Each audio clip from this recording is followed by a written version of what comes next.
deberían entenderlo. ¿Qué es lo que me interesaría en este momento? Que sepamos o manejemos de este tema. Que por ejemplo, que si tenemos dos fases, una líquida y una gaseosa, o dos fases líquidas, pues vamos a tener dos películas y que además vamos a tener una interfase y que entonces vamos a tener pues una serie de concentraciones, las concentraciones en las fases principales, pero a su vez vamos a tener en la interfase hay unas concentraciones y que habíamos comentado que esas concentraciones no necesariamente son, es más, nunca van a ser iguales, siempre van a ser diferentes y que aquí hay una cosa muy importante, que cuál es la relación entre estas concentraciones. Por aquí aparece una presión en el gas y una concentración en el líquido, pues aquí va a haber una relación de equilibrio.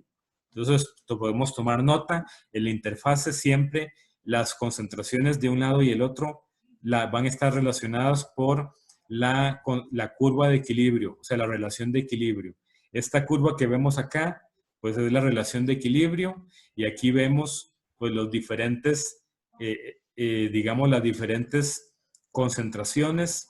Vamos a hacer, por ejemplo, aquí tenemos los datos de la fase gas en el eje vertical y aquí tenemos los datos de la fase líquida en el eje horizontal. Entonces vamos a ubicarnos este gráfico. Bueno, de hecho este gráfico es de desorción. Digamos que este sería el gráfico de absorción.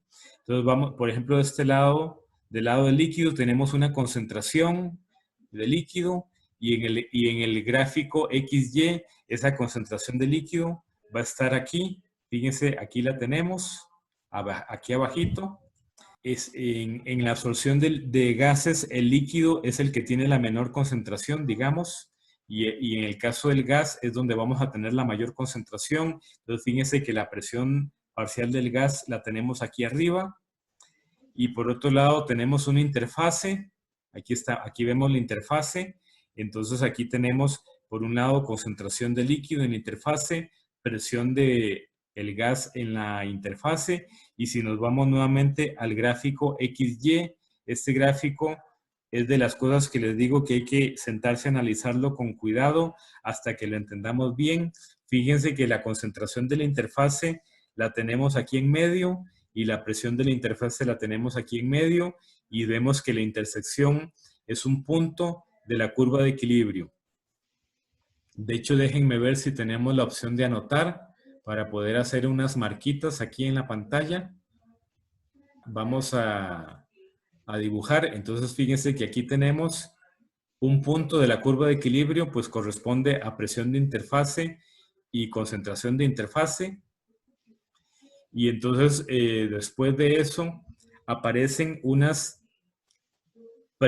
concentración con asterisco y aparece una presión con asterisco. Algunos de ustedes que se acuerde o ya haya repasado este tema, visto esta presentación, pues qué significaba esas variables con asterisco. De hecho, aquí en la pantalla algo se dice de esas dos variables, la P asterisco y la C asterisco. La P es una presión de gas y la C es una concentración de líquido.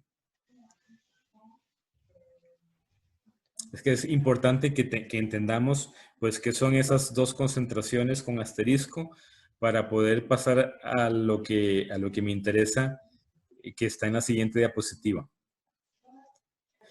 Bueno, para que sepamos qué son esas concentraciones con asterisco, pues son unas concentraciones que tienen que ver con los coeficientes globales. Vamos a pasar a la siguiente diapositiva. Entonces, lo que me interesa de aquí es que pensemos de cuántas maneras yo puedo escribir el flux NA mayúscula, que vemos aquí esta flecha, NA mayúscula, de cuántas maneras puedo escribir yo ese flux. Incluso yo creo que yo les había hecho esa pregunta y habíamos dicho que había como 10 maneras diferentes de escribir este flux. ¿No sería incluso raro que algo hubiéramos hablado de esto? Aquí tenemos en la pantalla algunas formas en las que se puede escribir el flux NA. Vemos que con coeficientes locales, estos coeficientes en minúscula se llaman coeficientes locales. Y podemos, en el caso del gas, podemos escribirlo en función de la presión, en función de la concentración y en función de la fracción molar. En el caso del líquido, podemos usar concentración y fracción molar, pero fíjense que yo también puedo usar coeficientes globales. ¿Qué significa el coeficiente global? Que son estas K mayúscula, KL y K sub G. Entonces, ¿qué puede significar? Volvemos al gráfico, este coeficiente global. ¿Qué variables estaría yo tratando de usar para calcular el Na? Por ejemplo, si yo uso coeficiente global de líquido, coeficiente local de líquido, pues significa que yo nada más estoy usando las propiedades del líquido para calcular el Na. Si yo uso coeficiente local de gas, significa que yo solamente estoy usando las propiedades de gas para calcular el Na. ¿Qué concepto hay detrás del coeficiente global? ¿Qué estaríamos tratando de hacer? Fíjense que en el caso de coeficientes locales, pues de alguna manera yo necesito conocer estas concentraciones de interfase que usualmente son muy difíciles de conocer. O sea, son difíciles de medir. Usualmente es como en forma indirecta que las obtenemos.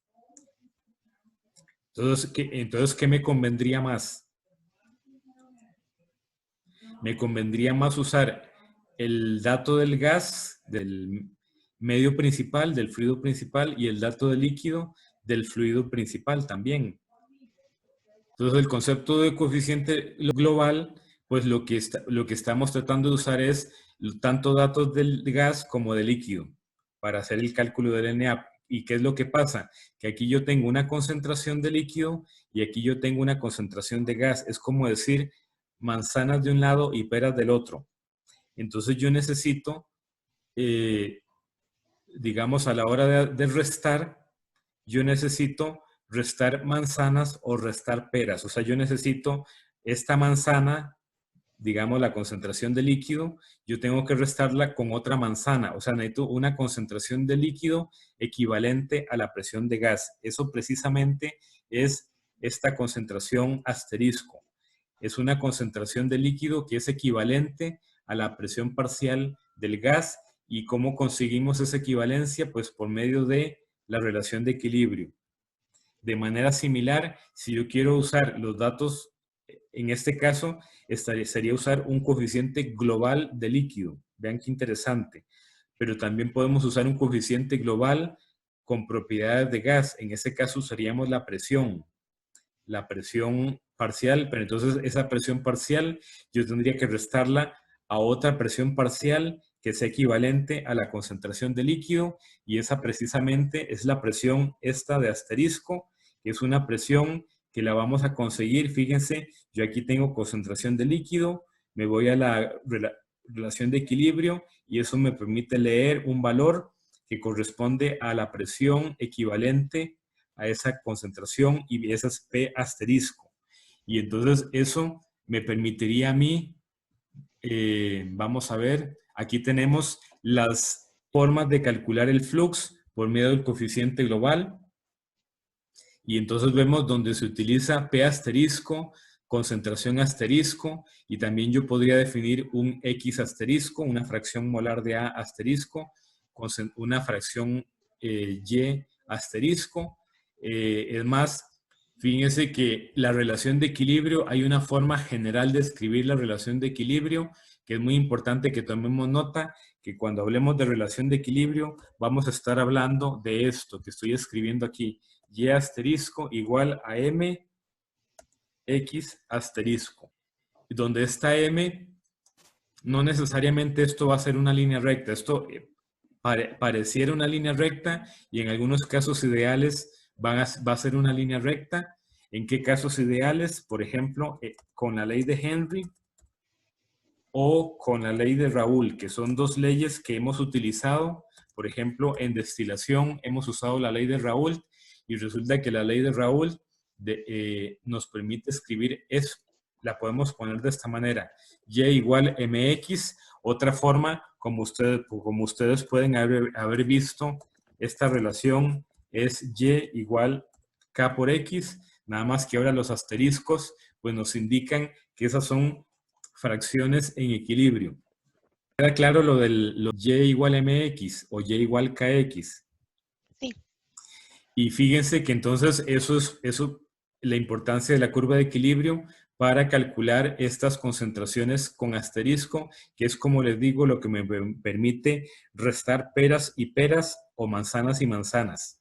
En una próxima clase, pues vamos a meternos con el tema del cálculo de estos coeficientes globales, que aquí tenemos, por ejemplo, estas ecuaciones van a ser muy importantes para calcular los coeficientes de transferencia. Y ahora nada más termino